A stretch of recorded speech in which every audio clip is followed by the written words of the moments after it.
For 500 years, explorers said the Amazon was empty, a wild, untouched jungle, home only to scattered tribes living as they had for thousands of years.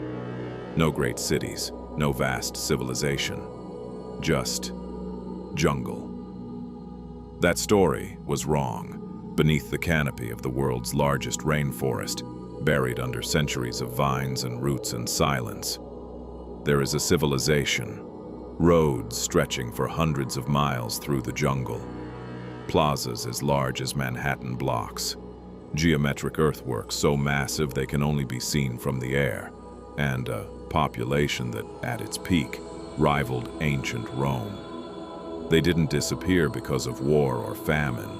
They disappeared because of us. And the jungle, in what might be history's greatest act of preservation, swallowed every trace. Until technology finally found them. The Spanish who entered the Amazon in the 1500s kept hearing stories. A city of gold. A king who coated his body in gold dust every morning and washed it off in a sacred lake at night. El Dorado, the golden one. The Spanish thought it was a myth, a fairy tale, invented by the indigenous people to send them in the wrong direction. They were half right. El Dorado wasn't a single city, but what it was based on was more extraordinary than the myth. When Spanish explorer Francisco de Orellana navigated the full length of the Amazon River in 1542, he reported something that his contemporaries later dismissed as fantasy. Enormous cities along the riverbanks, fields stretching for miles, roads connecting settlements, thousands, possibly millions of people. When the next serious explorers arrived 100 years later, the cities were gone. The roads were buried. The fields had returned to jungle. The population had collapsed from millions to tens of thousands. Historians assumed Orellana had hallucinated or simply lied. For 400 years, his account gathered dust. In 2010, satellites proved he had told the truth. The problem with the Amazon wasn't just that we couldn't see the cities. It's that we had a story we preferred. The idea of the pristine wilderness, untouched by human civilization, was not just a description. It was an ideology. It told us that indigenous peoples were not builders, not engineers, not city planners. That they lived in harmony with nature because they had no choice, not because they had developed the most sophisticated ecological management system in human history. This idea justified everything from the conquest of the Americas to modern land policies. If the Amazon was empty wilderness, then the people who lived there had no claim to it. But the Amazon was never empty. Archaeological surveys from the 1990s onward began finding something uncomfortable. The soil itself told a different story. Throughout the Amazon basin, scattered in patterns that make no geological sense, researchers kept finding the same thing. Soil that is black, incredibly fertile, artificially created. Soil that could only exist if millions of people had been composting and farming and living in one place for centuries. The jungle wasn't empty. It was full of ghosts. The technology that changed everything is called LiDAR, light detection and ranging. A sensor mounted on a plane fires millions of laser pulses per second at the ground. The pulses pass through the gaps in the forest canopy, between leaves, between branches, and hit the ground below. The reflection time of each pulse tells a computer the exact elevation of every point on the ground.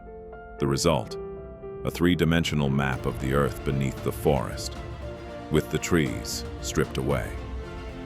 When researchers from Brazil's National Institute for Space Research ran LiDAR surveys over the state of Acre in 2010, they expected to find nothing. Instead, they found 281 geometric earthworks. Circles, squares, octagons, hexagons, each one perfectly formed, each one massive, the largest covering more than 12 acres.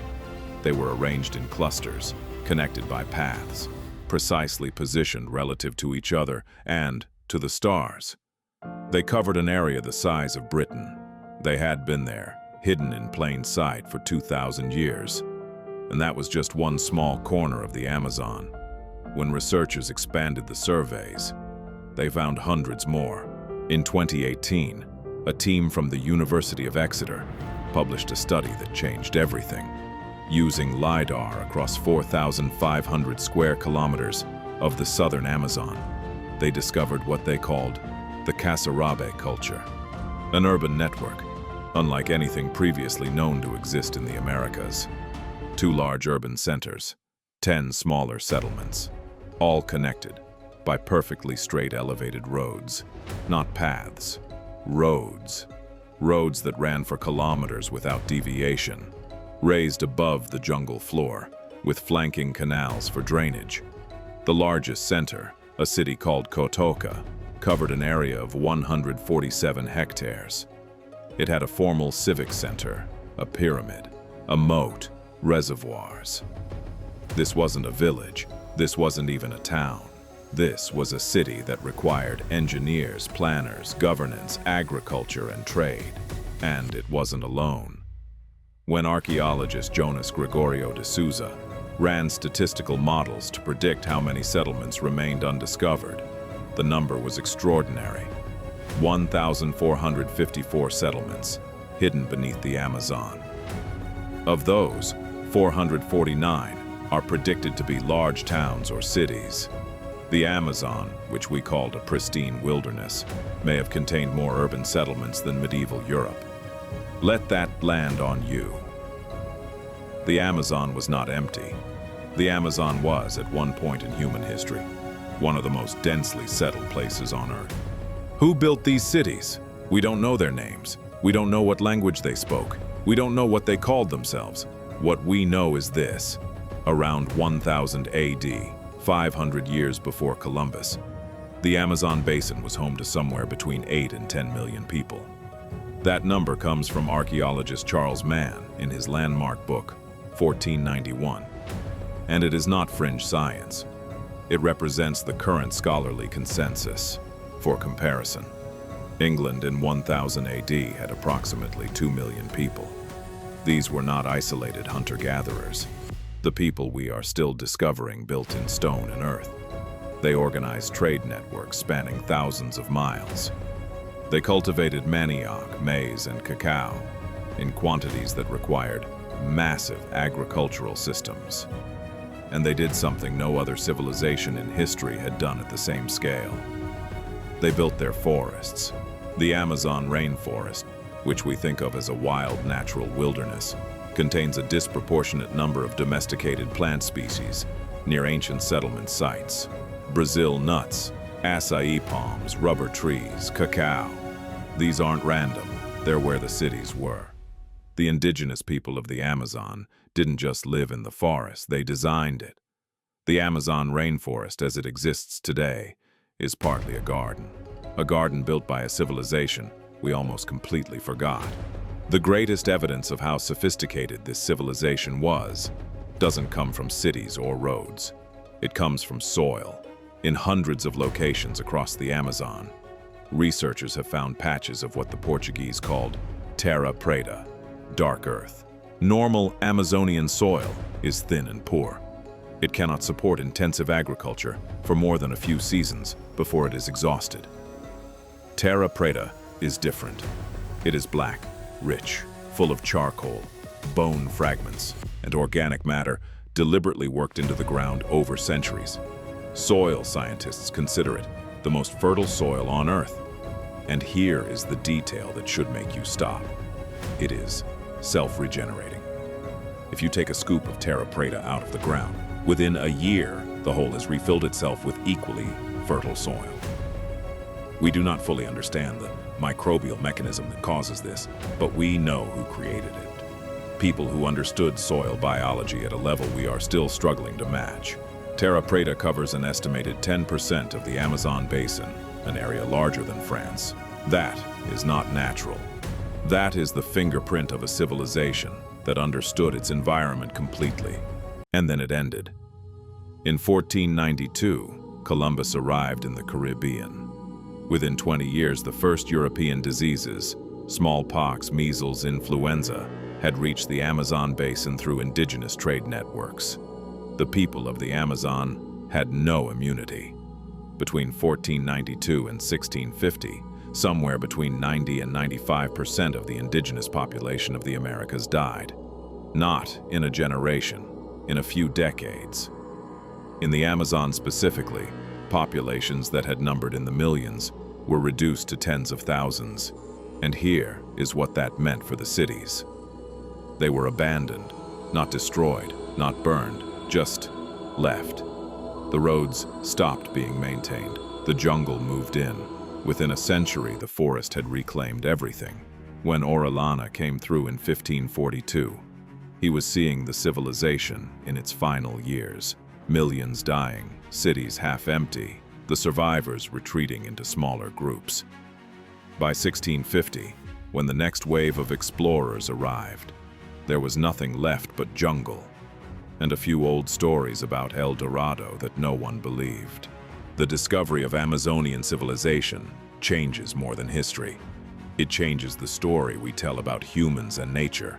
For 500 years, we have operated on the assumption that the Amazon was untouched, a baseline of what the natural world looks like without human interference. Conservation arguments, climate models, indigenous land rights. All of these debates were built on a foundation that was wrong. The Amazon is not a pristine wilderness. It is a managed landscape, the remnant of a collapsed civilization, which means that the Amazon rainforest as it exists today is partly the product of human choices made 1,000 years ago. The trees in the right places, the soil that supports them, the ecological patterns we see, all shaped at least in part by people who understood their environment far better than we understand ours. This is not a reason to be less careful with the Amazon. It is a reason to be more careful. Because we are not just protecting a wilderness, we are protecting the last surviving monument of the most sophisticated ecological civilization in human history. A civilization that lived in balance with the most complex ecosystem on Earth for 1,000 years. A civilization we erased, not with swords but with bacteria, and whose cities we only found because a laser beam, fired from a plane in 2010, happened to pass through a gap in the canopy. The Amazon still holds its secrets. Researchers estimate that less than 5% of the basin has been surveyed with LiDAR. What remains hidden beneath the trees, beneath 5 centuries of silence, may include the largest cities of pre-Columbian America.